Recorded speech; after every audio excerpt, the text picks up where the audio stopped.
All right, for the Freudian theory, we have id, we have superego, and ego. These are the three elements which is important in explaining the Freudian theory. What is id? Id is actually the warehouse of primitive or instinctual needs, okay, for which individuals seek immediate satisfaction. And then, um, what is superego? Superego is actually individual internal expression of society, moral and ethical codes of conduct. And then ego is actually individual conscious control that balances the demand of id and superego. The id is the devil in you, right? The devil in you. You want everything. Okay, I want that. I want that. Right, right. And then the superego is actually what would be the moral part here, and then it actually balance between the two. So you have the devil part, okay, the what you call it, your nafsu, and then you have this the angel part here, and then it actually balance between this. While Sigmund Freud, the what I call it, the person who has created this we call it theory, was one of the most important and influential psychiatrists of all time. So there are many websites devoted to him and his theories. To help link to on this page will take you to we call it to one such site. Okay, Freudian theory itself is based on the existence of unconscious needs or drive as the human of heart or motivation and personality. According to Freud, human personality consists of three systems: the id, superego, and the ego. And the id is the warehouse of primitive drive, basic physiological needs such as hunger, thirst, and also sex. The superego drives the individual to fulfill their needs in a socially acceptable function. Finally, the ego is the internal monitor that balance the need of the id and all. All right, uh, I show you the uh, just one. Okay, so we have this id, which is the evil part here, and then we have the super ego here, which is the socially acceptable, and then we have the ego, which is the internal system that actually balance between it and also the super ego. Now let's look at example here: snack foods and personality traits. Snack food, for example, here, potato chips. What are the personality traits? Ambitious, successful, high achiever, impatient, with less than the best. Well, let's like the tortilla chips. The personality traits are perfectionist, high expectations, punctual, conservative, and also responsible. What about pretzels? Lively, easily bored with the same old routines, flirtatious, intuitive, and may overcommit to projects. And then snack crackers. The personality traits are rational, logical, contemplative, shy, prefers time alone, and cheese curls. The personality traits are conscientious, principled, proper, fair, may appear rigid but has great integrity, plans ahead and loves order.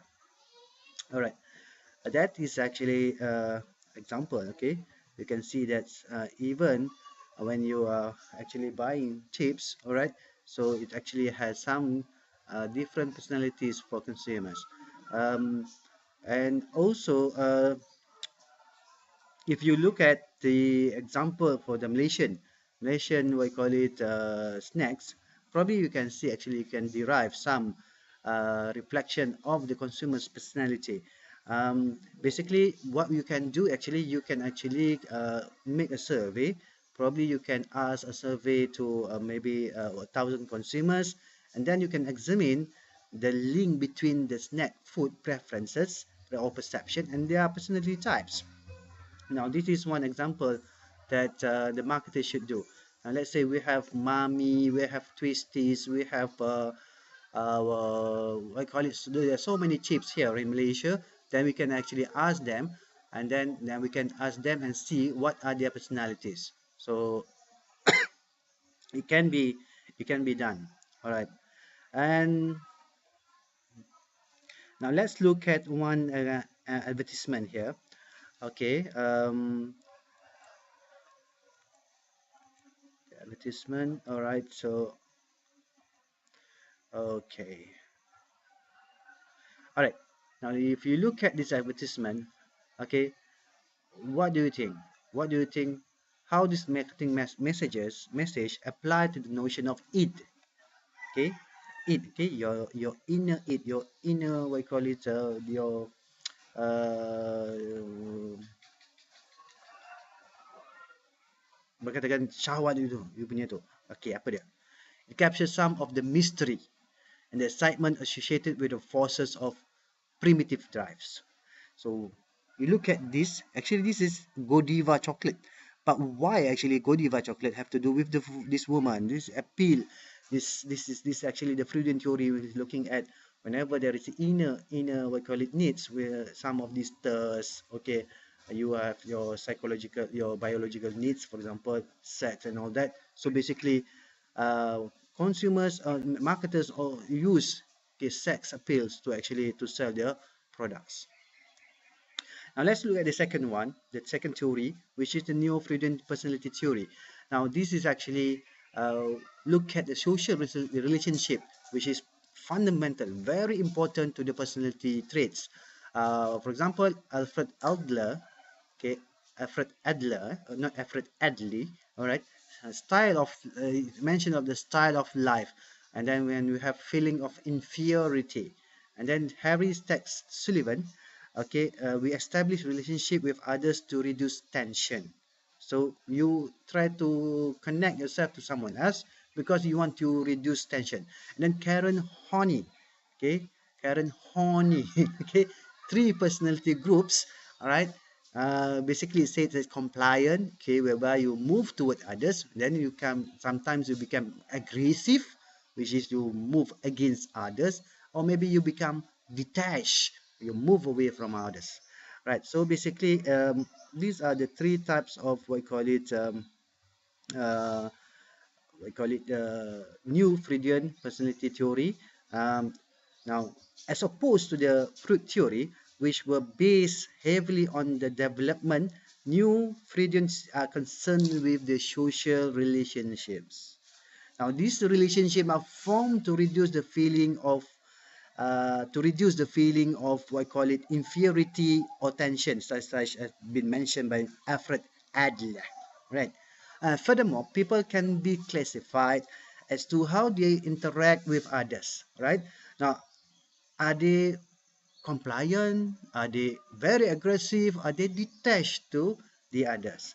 So maybe okay, a compliant individual desire attention, okay, an aggressive desire admiration, and a detached person desire independence and freedom from obligation. What is particularly interesting is how research has shown that these different personality groups differ in their brand usage. So if you are a compliant person, then you have a specific brand that you will use. If you are an aggressive person, maybe you will use what I call it a specific brand.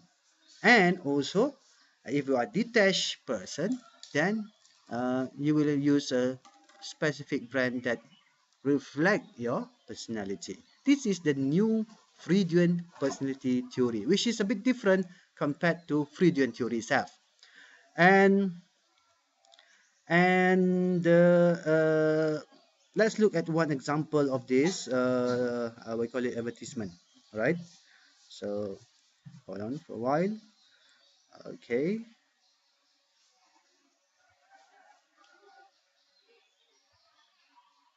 okay. Now look at this advertisement. Create your own comeback. All right. Now, this is actually stating that 37 years old, three kids, love of lots of business travel. Sound familiar?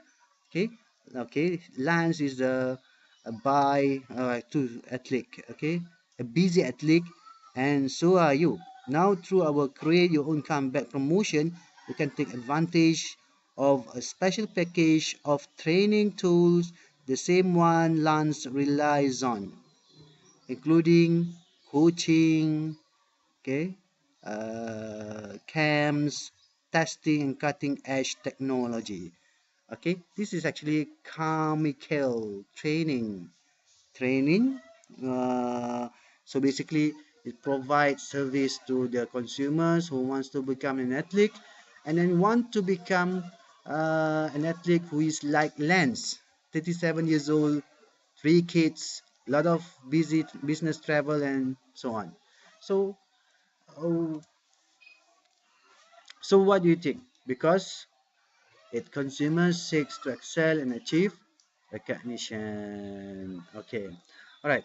Now let's look at the third one, which is the trade theory. Now, what is the trade theory? What is the how is it different from Fruedian and also the new Fruedian? Now, the trade theory focus on measurement of personality in terms of traits. Okay. And then traits, what is trait? Trait is any distinguishing, relatively enduring way in which one individual differs from another.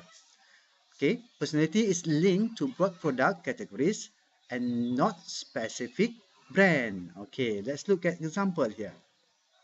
Let's look at soup and soup lovers traits. Okay, uh, first one, chicken noodle soup lovers.